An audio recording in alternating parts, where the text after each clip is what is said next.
Hello മക്കളെ, എക്സാമിന്റെ time table ഒക്കെ ഇങ്ങനെ വന്നു. മോഡൽ എക്സാമിന്റെ വന്നു, മാർച്ചിലെ എക്സാമും ഇങ്ങ് അടുത്തെത്തി. പഠിച്ചു തുടങ്ങിയോ? നമ്മുടെ ക്ലാസ്സിലെ ഏറ്റവും കൂടുതൽ സ്കോർ മേടിക്കുന്ന ഒരു കുട്ടിയാണല്ലോ. ആ കുട്ടി പഠിക്കുന്ന സ്ട്രാറ്റജി എന്താണെന്ന് ശ്രദ്ധിച്ചിട്ടുണ്ടോ? ആദ്യം ഏറ്റവും കൂടുതൽ മാർക്കുള്ള ചാപ്റ്റേഴ്സ്, എക്സാമിന് ഏറ്റവും കൂടുതൽ മാർക്ക് വരുന്ന ചാപ്റ്റേഴ്സ് ആദ്യം കവർ ചെയ്യും. അതിനുശേഷം വെയിറ്റേജ് കുറഞ്ഞ ചാപ്റ്റേഴ്സ് പഠിച്ചു പോകും. അതെന്താ മിസ്സേ അങ്ങനെ? എടാ മക്കളെ, ഒരു എക്സാം പേപ്പറിൽ ഏറ്റവും കൂടുതൽ മാർക്ക് വരുന്ന ചാപ്റ്റർ ആദ്യം നമ്മൾ പഠിച്ചു വെച്ച് കഴിഞ്ഞാൽ ആ ചാപ്റ്ററിൽ നിന്ന് വരുന്ന ക്വസ്റ്റ്യൻ പക്കായിട്ട് നമ്മൾ അറ്റൻഡ് ചെയ്യും. ആ മാർക്ക് നമുക്ക് ഉറപ്പായിട്ടും കിട്ടും അല്ലെ? അങ്ങനെ മാർക്ക് വരുന്ന, അതായത് ഇത്ര മാർക്ക് ഒരു ചാപ്റ്ററിൽ നിന്ന് വരുമെന്ന് അറിഞ്ഞു കഴിഞ്ഞാൽ ഏറ്റവും കൂടുതൽ മാർക്ക് വരുന്ന ചാപ്റ്റേഴ്സ് ഏതാണെന്ന് അറിഞ്ഞു കഴിഞ്ഞാൽ നമുക്ക് പഠിക്കാൻ എളുപ്പമല്ലേ? അപ്പൊ നല്ല മാർക്ക് സ്കോർ ചെയ്യണമെങ്കിൽ ഏറ്റവും ബെസ്റ്റ് ആയിട്ടുള്ള മെത്തേഡ് ഏതാണ്? യെസ്, വെയിറ്റേജ് അറിഞ്ഞിരുന്ന് പഠിക്കുന്നതാണല്ലേ. അപ്പൊ ഇന്ന് മിസ് വന്നേക്കുന്നത് നമ്മുടെ മാത്തമാറ്റിക്സിന്റെ വെയിറ്റേജിന്റെ സെക്കൻഡ് പാർട്ട് വീഡിയോ ആണ്. ഈ വീഡിയോയുടെ ഫസ്റ്റ് പാർട്ട് നമ്മൾ ഓൾറെഡി അപ്ലോഡ് ചെയ്തിട്ടുണ്ട്. അപ്പൊ നമ്മൾ ഫസ്റ്റ് പാർട്ടിൽ ഏത് ചാപ്റ്ററിന്റെ ഒക്കെ അറിഞ്ഞത്? നമുക്കറിയാം, +1 മാത്തമാറ്റിക്സിൽ ടോട്ടലി നമുക്ക് 14 ചാപ്റ്റേഴ്സ് ആണ് ഉള്ളത്. അതിൽ ആദ്യത്തെ 7 ചാപ്റ്റേഴ്സിന്റെ വെയിറ്റേജ് നമ്മൾ കഴിഞ്ഞ വീഡിയോയിൽ നമ്മൾ പറഞ്ഞല്ലേ. അപ്പൊ ഇന്ന് ബാക്കി 7 ചാപ്റ്റേഴ്സിന്റെ വെയിറ്റേജ് ആയിരിക്കും നമ്മൾ ഡിസ്കസ് ചെയ്യാൻ പോകുന്നത്. അപ്പൊ നമുക്ക് വീഡിയോയിലേക്ക് പോയാലോ? ഓക്കെ.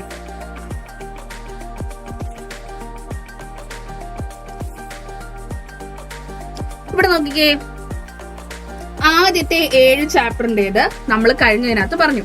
അപ്പൊ നോക്കണം, 8ാമത്തേത് സീക്വൻസ് ആൻഡ് സീരീസിന് വരുന്നത് 5 മാർക്ക്, സ്ട്രെയിറ്റ് ലൈൻസിനും കോണിക് സെക്ഷനും 5 മാർക്ക് വീതം തന്നെയാണ് നമുക്ക് വരുന്നത്. ഇനി നമ്മുടെ ഇൻട്രൊഡക്ഷൻ ടു 3 ഡയമെൻഷണൽ ജോമെട്രിക്കോ 3 മാർക്ക്, ലിമിറ്റ്സ് ആൻഡ് ഡെറിവേറ്റീവ്സിന് 5 മാർക്കും, നമ്മുടെ നോക്കിയ സ്റ്റാറ്റിസ്റ്റിക്സിന് 7 മാർക്കുണ്ട് അല്ലേ. ദെൻ പ്രോബബിലിറ്റിക്ക് 4 മാർക്ക്. അപ്പൊ നമുക്ക് ഓരോ ചാപ്റ്റർ വൈസ് നോക്കിയാലോ? നോക്കിയേ, ആദ്യം നമുക്ക് സീക്വൻസ് ആൻഡ് സീരീസിൽ നോക്കാം. സീക്വൻസ് ആൻഡ് സീരീസിന്റെ വെയിറ്റേജ് എത്രയാണ്? യെസ്, 5 മാർക്കാണ് നമ്മുടെ സീക്വൻസ് ആൻഡ് സീരീസിന്റെ വെയിറ്റേജ് വരുന്നത്. സീക്വൻസ് ആൻഡ് സീരീസിനകത്ത് നമ്മൾ എന്തൊക്കെ പഠിക്കുന്നുണ്ട്?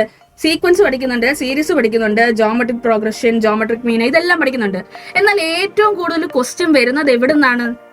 ദാണ്ടേ ഈ ഒരു ഭാഗത്തു നിന്നാണ് ഏറ്റവും കൂടുതൽ ക്വസ്റ്റ്യൻസ് വരുന്നത്. അതായത് ജനറൽ ടേം കണ്ടുപിടിക്കാനായിട്ട്, സമ്മ് കണ്ടുപിടിക്കാനായിട്ട്, ഒരു GPക്കകത്ത് നമ്പേഴ്സ് ഇൻസേർട്ട് ചെയ്യുമ്പോൾ. സോ ഈ ഒരു പോർഷൻ എന്ന് പറയുന്നത് ഈ ചാപ്റ്ററിൽ വെരി വെരി ഇമ്പോർട്ടന്റ് ആയിട്ടുള്ള പോർഷൻ ആണ്. അപ്പൊ ഇനി അടുത്ത ചാപ്റ്റർ നോക്കിയാലോ? അടുത്ത ചാപ്റ്റർ നമ്മുടെ സ്ട്രെയിറ്റ് ലൈൻസ് ആണല്ലേ. സ്ട്രെയിറ്റ് ലൈൻസിനും 5 മാർക്കാണ് വെയിറ്റേജ് എന്ന് മിസ് പറഞ്ഞു. അപ്പം സ്ട്രെയിറ്റ് ലൈൻസിനകത്ത് സ്ലോപ്പ് കണ്ടുപിടിക്കാൻ ചോദിക്കാറുണ്ട്.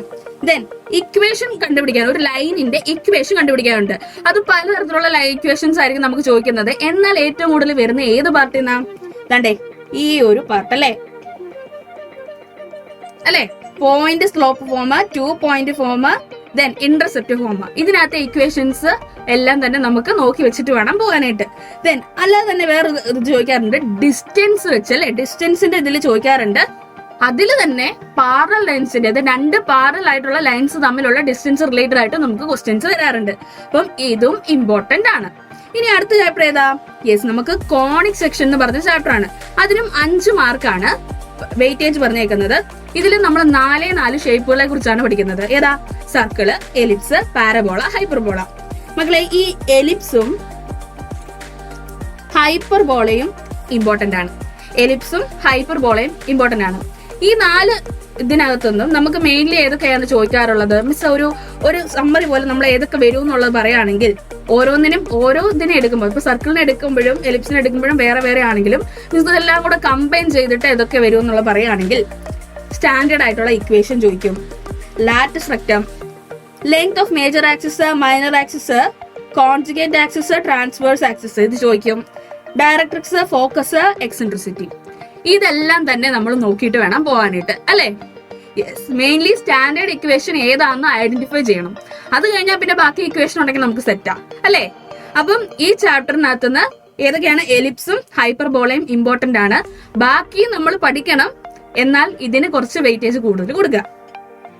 ദെൻ അടുത്ത നോക്കിക്കേ, യെസ്, നമ്മുടെ +1നകത്ത് ഏറ്റവും എളുപ്പമുള്ള ചാപ്റ്ററുകളിൽ ഒന്നാണ് ഇൻട്രൊഡക്ഷൻ ടു 3 ഡയമെൻഷണൽ ജോമെട്രി. എത്ര മാർക്കിന്റെയാ? യെസ്, 3 മാർക്കിനാണ് ഈ ചാപ്റ്ററിൽ നിന്ന് ചോദിക്കുന്നത്. ഈ ചാപ്റ്ററിനകത്ത് ഒരു സ്പേസിൽ അല്ലെങ്കിൽ നമുക്കൊരു ഇതിൽ തന്നിട്ട് അതിന്റെ കോർഡിനേറ്റ്സ് എന്താ 3 ഡയമെൻഷനിലായിട്ടുള്ള കോർഡിനേറ്റ്സ്. അപ്പം ആ പോയിന്റിന് എത്ര ഇത് വരും?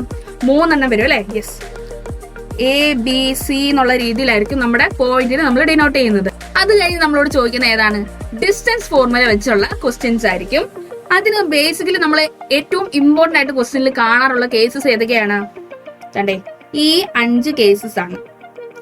ഒന്ന്, കൊലീനിയർ ആണോ എന്ന് പ്രൂവ് ചെയ്യാനായിട്ട്, റൈറ്റ് ആംഗിളുടെ ട്രയാംഗിളുടെ വെർട്ടിസസ് ആണോ, ഐസോസിലസ് ട്രയാംഗിളുടെ വെർട്ടിസസ് ആണോ, അല്ലെങ്കിൽ പാരലോഗ്രത്തിന്റെ ആണോ, അല്ലെങ്കിൽ വേറൊരു വേർഡ് വരും ഇക്വേഷൻ ഓഫ് പോയിന്റ് ഇക്വ ഡിസ്റ്റൻസ് അല്ലെ. അപ്പം ഈ 5 പാറ്റേണിലായിരിക്കും മോസ്റ്റ്ലി ഈ ചാപ്റ്ററിനകത്ത് നിന്ന് ക്വസ്റ്റ്യൻസ് വരുന്നത് അല്ലെ. അപ്പം ഈ ഏരിയ ഇമ്പോർട്ടന്റ് ആണ്. ദെൻ അടുത്ത ചാപ്റ്റർ നോക്കിയാലോ.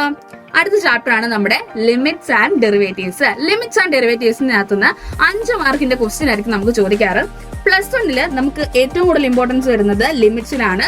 ഡെറിവേറ്റീവ്സും പഠിക്കണം, എന്നാൽ ഇമ്പോർട്ടൻസ് ലിമിറ്റ്സിന് കൂടുതൽ കൊടുക്കുക. ലിമിറ്റ്സിന്റെ ക്വസ്റ്റ്യൻസ് കൂടുതലായിട്ട് തന്നെ ചെയ്യാം. ദെൻ അടുത്ത ചാപ്റ്റർ ഏതാ? യെസ്, നമ്മുടെ സ്റ്റാറ്റിസ്റ്റിക്സ്. 7 മാർക്കിനാണ് ഇതിനകത്തുനിന്ന് ക്വസ്റ്റ്യൻ വരുന്നത്. മക്കളെ, ഈ ചാപ്റ്ററിനകത്തുനിന്ന് ഏറ്റവും കൂടുതൽ ഇമ്പോർട്ടന്റ് ആയിട്ടുള്ള ഏരിയ ഏതാണ്? നമ്മുടെ മീൻ ഡീവിയേഷൻ, വേരിയൻസും സ്റ്റാൻഡേർഡ് ഡീവിയേഷനും. റേഞ്ച് സിമ്പിൾ ആണ്. മോസ്റ്റ്ലി നമ്മൾ ചോദിച്ചു കണ്ടിട്ടുള്ളത് ഏതാ? Mean deviation, variance, standard deviation അല്ലെ.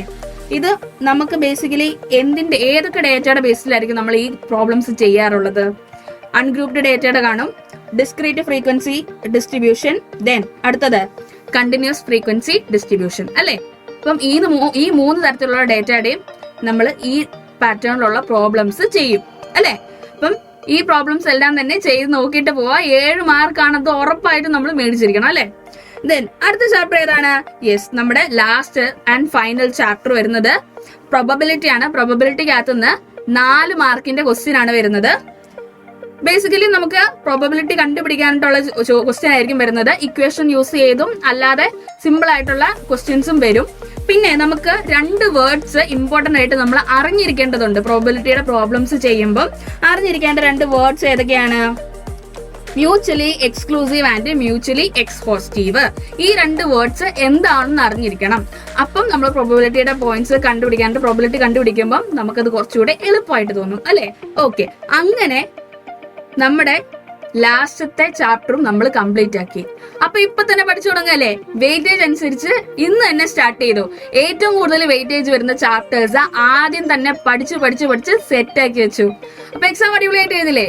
അപ്പൊ മിസ് അടുത്ത വീഡിയോയിൽ വരുന്നിടം വരെ ബൈ.